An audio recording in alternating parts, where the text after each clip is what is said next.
Good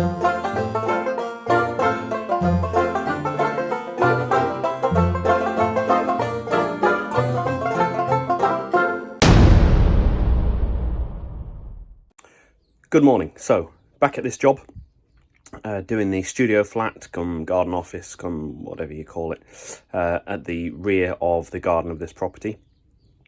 So, we need some heat in this place, so I've put a downflow fan heater up, and the only difference from what you'll have seen, which is to me yesterday, but to you will have been just a matter of a few seconds, is I'm just starting to wire in and do second fix / first fix. When you're doing trunking, it's pretty much the same. So, cables in, trunking lid on. Yes, I'm going to put proper corners on, the MT2 angles and bends and things. So, just doing the wiring for this, and then get socket faceplates on and do some bits of testing. So I've just pulled the lights down to have a quick check and see how best to rewire these, and this is what I find. It's like, just how hard can it be to do the job properly? I don't know. So anyway, I've got to somehow get cabling, plus the customer wants to keep these, so I think I'll have to explain to them that no, they can't. Cables in, and 1.5 in for the lights as a permanent feed down to the switch. Faceplates on, as you can see, down there and down there, and then more cabling up and over and down, and still deciding what to do with these lights. So now in the bathroom, and pulled down one of the bathroom lights, and this job just got real.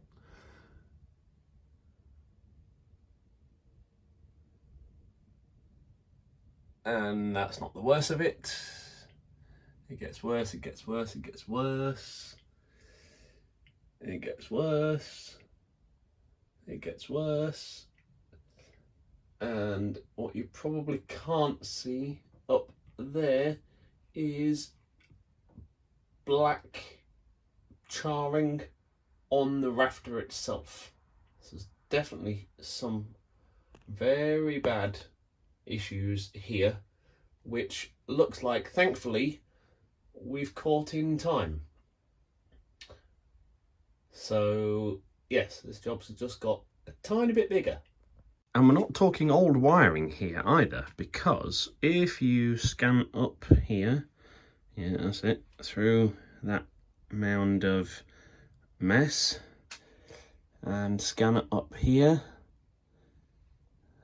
excuse the flicker, that's my LED torch, you will see, look, that, if you can see properly, that says 2012. So this cable from 2012, but look how it's gone with moisture build up within that void, arcing, a fault of some sort, and just completely gone.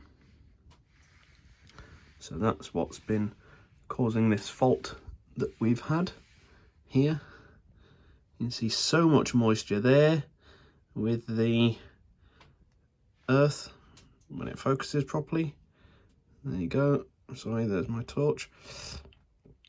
With the earth practically completely green, hardly any copper on there at all to see, and very bad charring and melting and all that sort of gunge and guck. Guck? Is that even a word? So I've just pulled the tape off of the other light fitting. At this point, it doesn't seem too bad. There's a bit of rustiness in there, which obviously indicates something. But then you make your way up and, yes, we have dark looking terminal blocks, and that really doesn't look great. And then the cable, no, cable's not looking great either. But where does this cable go to? Where does it go to? Ah, it goes to a junction box, which was white at some point, but really doesn't look like it's still white at all at that point there. And then this cable here is the one that has been causing the issues and heads over and was that cable you saw earlier on in the video. So yes, there's a lot to do and check out here. For a start, this ceiling isn't in great nick either. So, brief update. I've installed a new outside light, diamond lighting, 10 watt LED with PIR, and of course the good old faithful Whisker 308. So here's where we're at. RCBOs are in, just to torque up the screws on the fittings. So in CJR electrical fashion, with my torque screwdriver set to the correct setting. Personally, I use a WEHA one, and then you get the little numbers there. Obviously, as you can see, it goes from 1 to 5 Newton meters, made in good old Germany. Hello, WEHA. If you fancy sending me some free stuff, you know, just let me know. Anyway, so insert screwdriver. Aha. Good old click. You get a good satisfactory click with this one. And again, yes. And it's the only problem with these Hamilton ones, they don't seem to go in that well. Up there. Oops, I'm sorry. Be better if I actually show you. So I'm using a Hamilton board because that's what my wholesaler had, but I will be on tomorrow's job trying out a fuse box board, as I mentioned earlier. So if that all goes well, then most likely I will end up doing them from now on. So,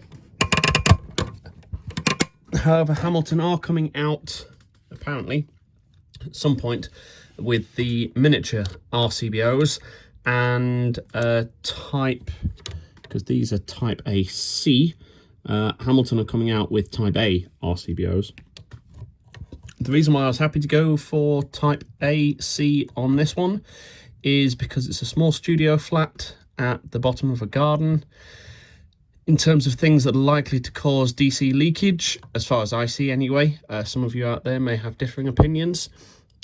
There's not a great deal of things that can be affecting the RCD, but you know, please do state if you have any other suggestions. It's protected by a 32 amp MCB back in the house, and the entire installation is connected to an SPD, or protected by an SPD as well, so everything's fine on that. So just to continue with good and good and oops and good